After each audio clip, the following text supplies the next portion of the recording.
ẹ jọ̀ọ́ ẹ̀yin ará lé mo bẹ̀ yín, ẹ dákun.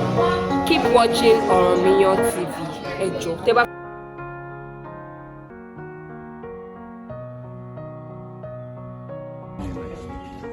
Orúkọ mi ni Fisayo Ọlámídé Amọ̀dẹ̀májà tí gbogbo ayé mọ̀ sí Abebi.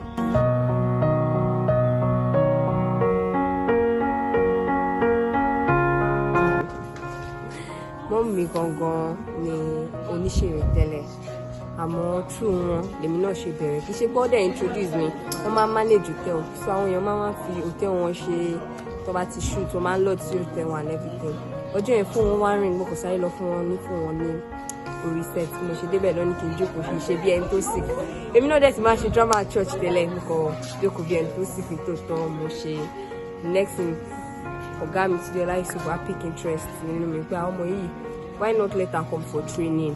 Pé at least ó lè bẹ̀rẹ̀ acting shoot and mo dẹ̀ lọ for training, and I produced my first movie tó dẹ̀ hit top charts, which is Abebi.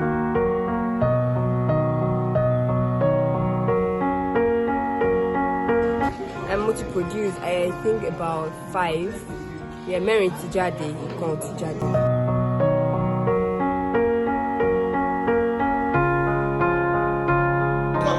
Simi is a true life story tó ń ṣẹlẹ̀ on a daily basis. Kì í dẹ́ ṣe pé ó ṣẹ̀ bẹ̀rẹ̀ ní century tàwa yìí. Simi ti wà látayédáyé, and so many people ló face nǹkan tí Simi face tí wọ́n lè sọ síta tó jẹ́ pé èmi parents wọn ti di fóònù and everything. Mo ṣe ní okay, let me come out and speak on behalf of every teenager out there. Torí ẹni mo ṣe.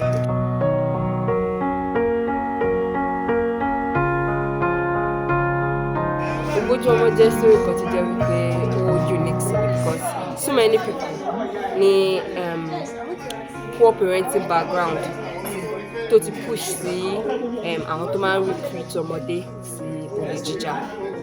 Àwọn ọmọ mi wà, they have the training láti lè bọ́ tó bá ti dé street tó mọ any other means láti survive, they believe okay, I think stealing is the next thing. Wípé at least ti bá rí kì í ṣe pé wọ́n máa sọ lọ́kàn ara wọn káwọn fẹ́ máa jalè o, ti bá rí ilé ìjẹ́lé ni ẹ̀jẹ̀ sáré mu kí ṣàfi nǹkan sínú, that is part of stealing. So nǹkan tó lè push àwọn ọmọ kéékèèké youth láti bẹ̀rẹ̀ sí wùwà àìdá start from home, which is poor parenting background.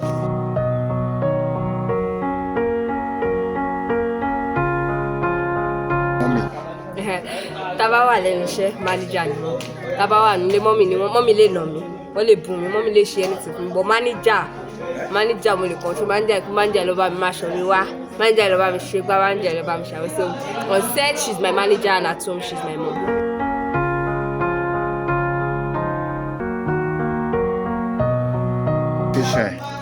So far so good. God has been faithful.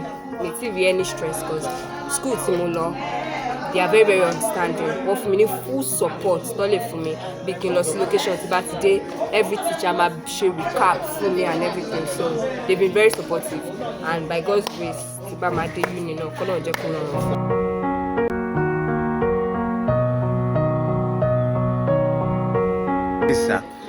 Yes, it is something tí yóò lè face with full support and positivity. Kí yóò dẹ̀ ní passion fún. Má ṣe pé mo fẹ́ máa torí mo believe pé mo lè good ju ọmọ yìí lọ, mo believe pé mo lè ṣe ju ẹni báyìí lọ. Ẹni báyìí ò tiẹ̀ mọ̀ act, mo lè prove it wrong. Don't do that. Tó bá jẹ́ nǹkan tó wá láti ọkàn ẹ, you should be able to do it. Follow your dreams. And I will not just advise children alone, teenagers alone. Màá advise àwọn parents wa náà.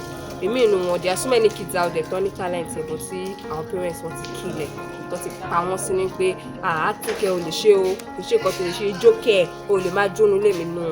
Ẹ fà àwọn ọmọ sílẹ̀, ó lè jẹ́ ìdí ìbẹ̀rẹ̀ gangan lọ́nà tí fẹ́ gbogbo ìdílé yẹn rẹ̀. So I'd advise all parents out there to support their child, just like my mom supports me. She's still giving me the best support she can, and I'm saying a very big thank you to my mom.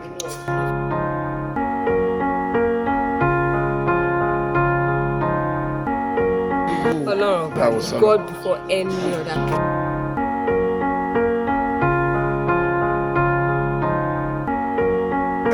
Destiny àyànmọ́, ó jẹ́ story kan tó jẹ́ wípé èèyàn kan lè fojú lásán rí dànù.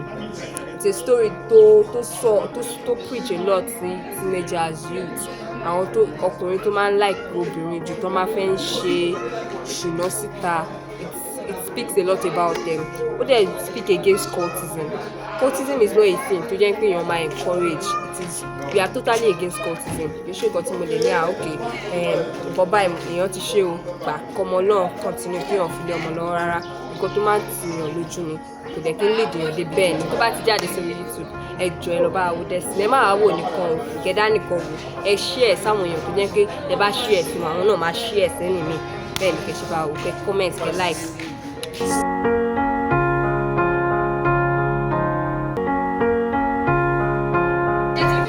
Ẹ jọ̀ọ́ ẹ̀yin ará ilé mo bẹ̀ yín ẹ dákun keep watching Ọ̀rànmíyàn TV. Ẹ jọ̀ọ́ tẹ́ bá fẹ́ máa rí gbogbo bí àṣà wa ṣe wà ní Yorùbá àṣà àti ṣe gbogbo àwọn olólùfẹ́ yín tẹ́ bá fẹ́ máa rí wọn dáadáa ẹ subscribe sí Ọ̀rànmíyàn TV.